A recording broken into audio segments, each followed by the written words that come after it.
What is going on, you guys? Welcome back to Let Them Cook. I'm Josh. Back with another video. We're just going to jump right into it. We're going to be doing a Whole30 inspired dish. I say inspired because I'm not really sure what Whole30 entails.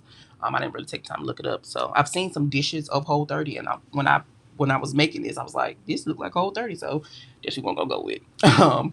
But yeah, so we're going to be doing a chopped kale salad, some roasted potatoes, some roasted chicken, some pan-seared shrimp, and then also a sauce. The sauce was like a toss-up between tzatziki sauce and then also a Caesar dressing. I didn't have everything to make the tzatziki sauce, so I subbed the rest of the stuff for everything that I would use to make a homemade Caesar dressing. So yeah, we're getting the kale chopped up. I had already washed it and soaked it twice.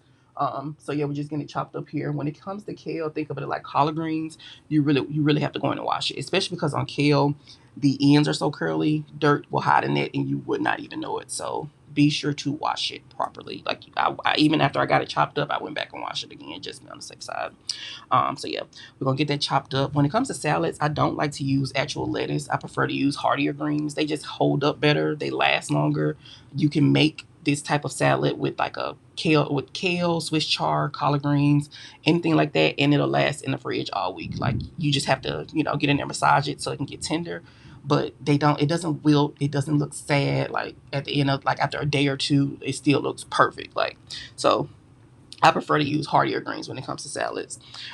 They just work so much better, and they're more filling too. You get more nutritional value from it. Lettuce ain't number water. So yeah, next we're gonna jump into me massaging the greens.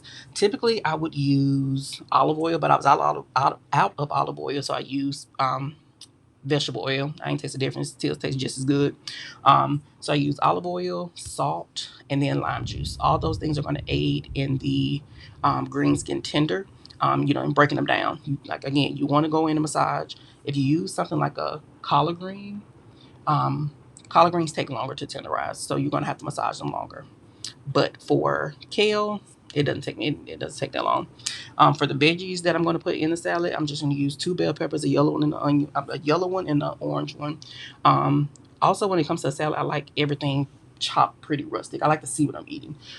So I leave pretty much everything in big chunks. That's why you really didn't see me chop the kale all that much. I like to be able to pick up everything on a fork in one bite. And then I'm also going to use some red onions. If you have a problem with raw onions, just try soaking them. I typically don't soak mine that much. I'll just rinse them to get that initial bite off of them. But if you really do have an issue with it, just try soaking them, and then that bite typically comes right out. I'm also going to add in some fresh herbs. I added cilantro and then also parsley. I didn't do a big chop on them. I just did a rough chop because I just wanted to do enough to release the oils on them. Didn't want to do too much. Again, I like to see what I'm eating when it comes to. I like to see what I'm eating when it comes to a salad. So yeah. So we're just gonna get all that tossed around. I didn't dress this at all after this. Typically, I put a little bit of salad dressing on it on a chopped kale salad. I didn't put anything else on it. It was perfect just like this. So I'm gonna pop that in the fridge, let all those flavors marry together, and then it'll be prepared when we get ready to plate it later. Next, we're gonna jump into the potatoes. For the potatoes, I did parboil these for about 10 minutes, I think. It aids in the crispiness of them, and then just also cuts down on cook time in the oven. So the herbs that I seasoned them up with three different dry herbs. I used oregano, thyme, and then rosemary.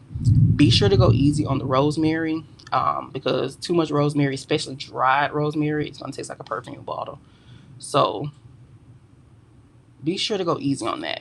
But yeah, so the other seasons that I used were just going to be onion powder, garlic powder, salt, pepper, chili powder. That's pretty much it. And then some more oil. Just toss them around.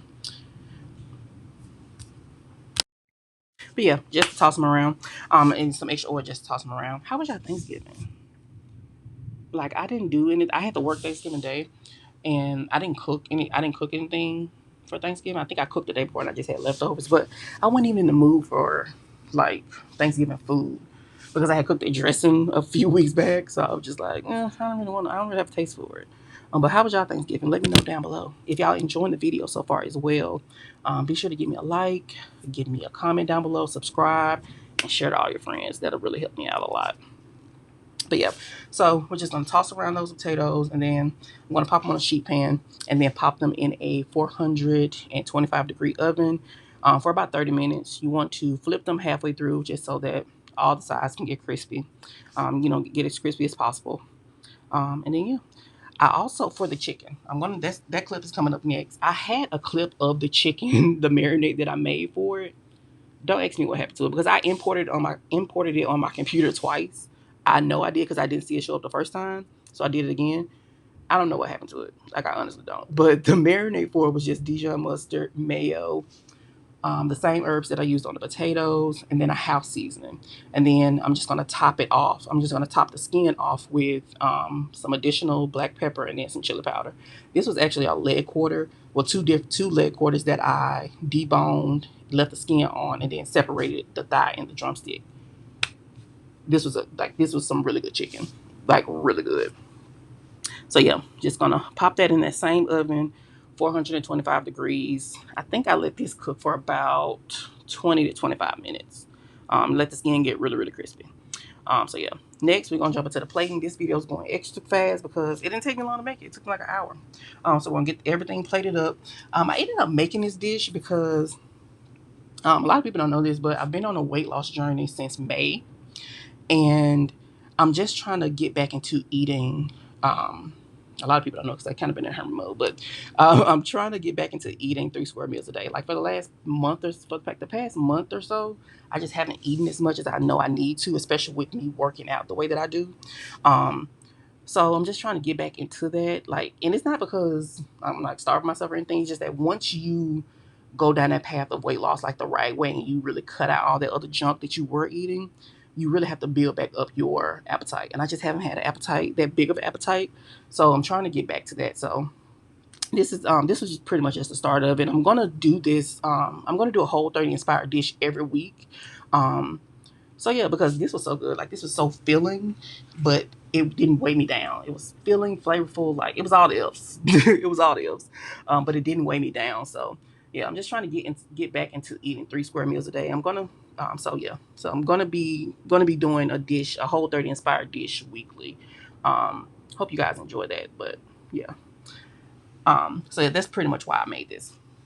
If you guys enjoyed it, again, be sure to give me a comment, give me a like, give me a subscribe, and share it. Share it to all your friends. If you want to look me up on Instagram, I'm on Instagram as well at Let Them Cook, and then also on TikTok at Let Them Cook with the 1 at the end.